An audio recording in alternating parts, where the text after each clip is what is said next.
Okay, students, so as we've talked about, readers do a lot of thinking and reflecting after they have finished a book they are reading. It's important to take time to appreciate the reading experience you've had, especially if you really enjoyed the book. There are a lot of ways you can reflect on a book you have read. You can write down notes as you read, you can write down notes when you're done reading, or you can talk about the book to a friend. So today, I'm going to teach you how you can start reflecting on the books you have read. Whenever I'm done reading a book I really love, I first take the time to think about the book to myself. So I just sit here and I think about what I've read and what I really enjoyed or didn't enjoy. I like to go back over all the parts that made me happy or were a little bit confusing to me. Then I like to talk to someone about the book. What are some ways that you've practiced reflecting on books you've read? Claire? Sometimes I flip back through the pages to remind myself of what happened. That's great. That's a great idea. What else? I like to ask questions. Yeah, that's awesome. So it sounds like you already know a little bit about reflecting on books you've read.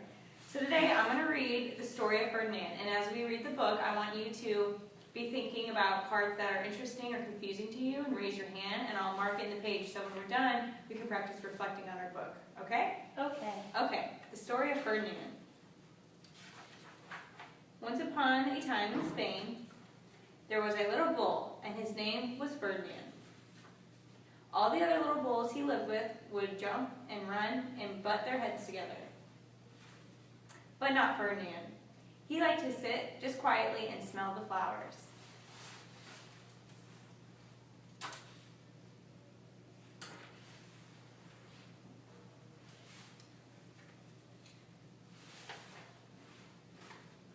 He had a favorite spot out in the pasture under a cork tree.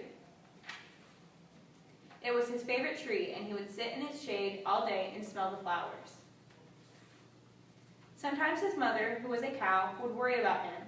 She was afraid he would be lonesome all by himself.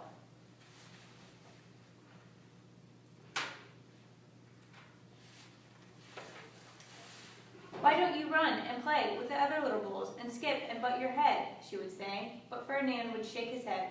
"I like it better here, where I can just sit quietly and smell the flowers."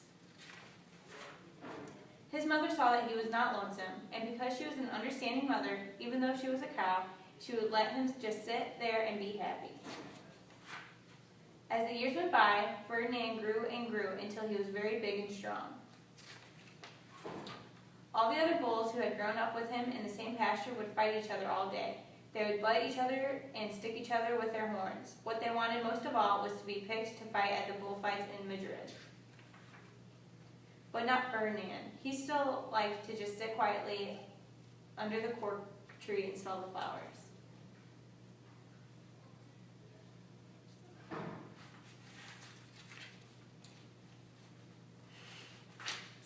One day, 5 men came in very funny hats to pick the biggest, fastest, roughest bull to fight in the bullfights in Madrid.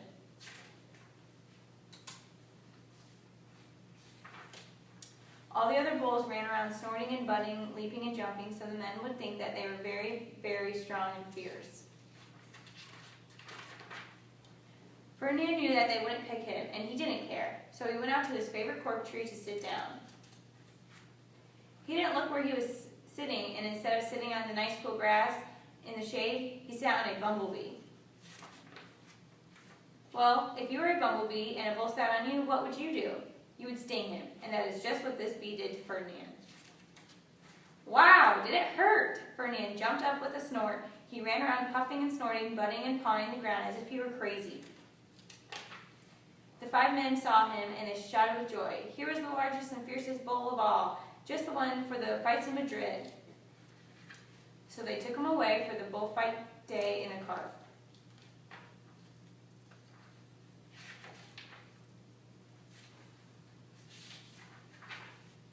They had a parade into the bull ring. First came the banderilleros, with long sharp pins with ribbons on them to stick in the bull and make him mad.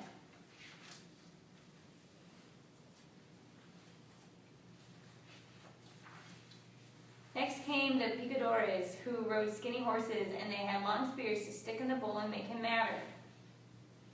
Then came the matador, the proudest of all. He thought he was very handsome and bowed to the ladies. He had a red cape and a sword and was supposed to stick the bull last of all. Then came the bull, and You know who that was, don't you? Ferdinand. They called him Ferdinand the Feast, and all the Banderilleros were afraid of him, and the Picadores were afraid of him, and the Matador was scared stiff. Ferdinand ran to the middle of the ring, and everyone shouted and clapped, because they thought he was going to fight fiercely and butt and snort and stick his horns around. But not Ferdinand. When he got to the middle of the ring, he saw the flowers and all the lovely ladies' hair, and he just sat down quietly and smelled. He wouldn't fight and be fierce no matter what they did. He just sat and smelled, and the Banderillos were mad, and the Picadores were madder, and the Matador was so mad he cried because he couldn't show off his cape and sword. So they had to take Ferdinand back home. And for all I know, he is sitting there still, under his cork tree, smelling the flowers, just sitting quietly. He is very happy. The end. Okay, Claire, so I noticed that at some points you marked that you thought were interesting or confusing. So here's the first part. This is when Ferdinand, we found out he doesn't like to fight, and he just likes to sit and smell the flowers. So what did you think about that? I just thought it was kind of confusing. At first, why he didn't like to fight like all the other bulls.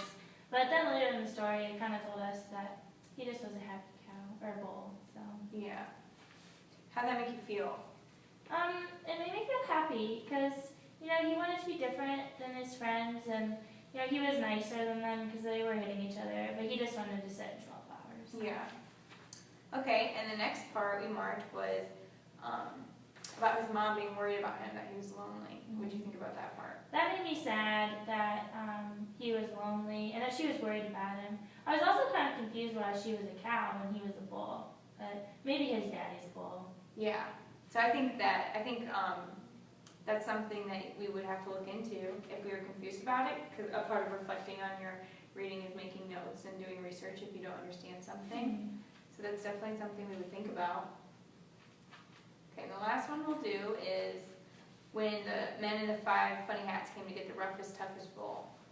I just thought it was really interesting that all of their hats were showing who they were as people. Yeah. And I really liked the hats. That's a really great job of using the illustrations to understand the story. Good job, Claire.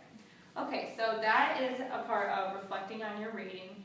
And I want everyone to go back to their seats, and we're going to write about what we thought about this story individually and reflect on the reading. So great job.